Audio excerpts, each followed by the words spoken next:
Let's watch a high school string quartet playing the 8th string quartet of Shostakovich. They'll be coached by the Jupiter String Quartet.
Now we'll see what techniques the Jupiter Quartet uses to coach this group. The first movement, what exactly have you guys discussed? What sort of image you have of the beginning? Well, there's that inscription above the quartet. Yeah. Do you want to just read what that says real quick? In memory of the victims of fascism and war. In Right. memory of the victims of fascism and war. Right. So, Pretty intense stuff, right. It's very clear, like what you obviously. I was wondering if while you play this opening, you can feel like that sense of history and all this, you know, these victims, it's kind of weighing you down. It felt a little bit like, I mean, it was a beautiful, soft sound. Sometimes I thought it felt too much like it was floating up, you know, in a nice way. And I think while you're playing everything, even these long drones underneath, you need to feel that kind of heaviness, you know?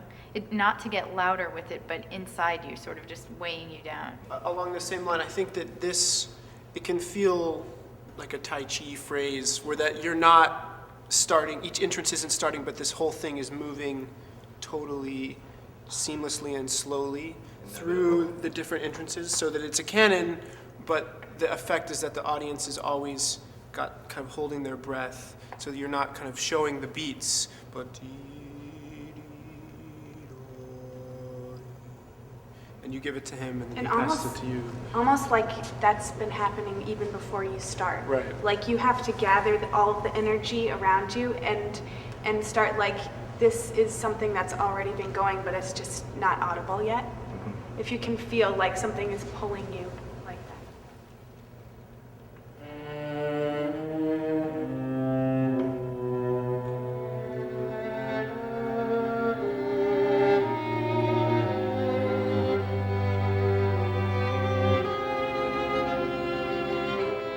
The images the coaches have used have helped the players to begin to play seamlessly, as part of one organism rather than as 4 separate voices.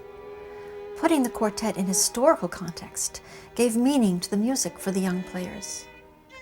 If instead the coaching had focused solely on the bow technique of joining without accent, they may have come to a similar place, but without the creative connection that comes from having a unified concept of the music. The aim of a quartet is to get on the same wavelength. You want to be expressing the same thing at the same moment. So, or don't you think this moment has more melancholy in it than the next person? Yes, melancholy, but I think there's a ray of hope. He says, oh, I don't see any hope at all. And these kinds of things going back and forth, to the outsider, they sound ridiculous. In the end, it's impossible to actually verbalize music, but that's the way we still interact as musicians in rehearsal. The more that you can unify at least your intentions, The concept. through words and semantics, and then through demonstration and all of that, I think the more forceful you are interpretively. Great. That's Fantastic. already better. So there's a rest there, right? An 8th rest at everybody's part. What does that mean to you? I mean, when you see that, do you interpret it as, okay, stop for an 8th note, don't make any sound, and then start again? Or what are you thinking? Why do you think Shostakovich wrote it when you see that? Any ideas? Feels like sighing. Sure. Yeah, Yeah. it's like a catch breath. Yeah. Yeah. If you see that suddenly the music isn't there, but it indicates so that you have this long phrase, and then suddenly it's just you don't have any more breath to say what you need to say, and you have to catch it to start again. And then you guys all start saying it all together. And then you say it together, right? So can you do it again, and can you feel that when you get to that eighth rest, that the phrase is cut short all of a sudden?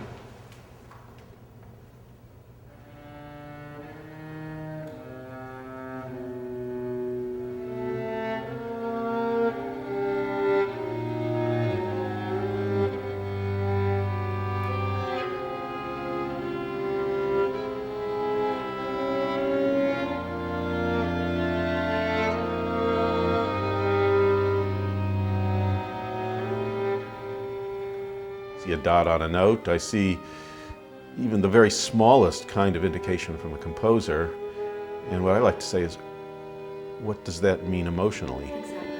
You know, what was he after? Why is that there?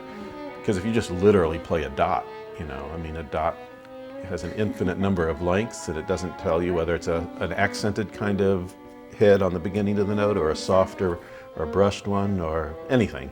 So you have to translate all musical notation into emotional and into communicative intention.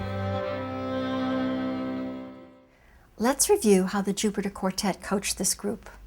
First, the piece was put in historical context, suggesting the mood. Each instrument entered seamlessly. The image of a slow flowing Tai Chi motion permeated the players, and the emotional meaning of a rest was explored. The young players are playing the music very well, with everything in its place, but they are also beginning to convey the heaviness of spirit and deeply felt despair that Shostakovich wrote into the music. This may not be the natural emotional language of these young players, but with the coaching they received, they are equal to this dark mood. Notice that these changes happened almost immediately through suggestion. It didn't require hours of rehearsal.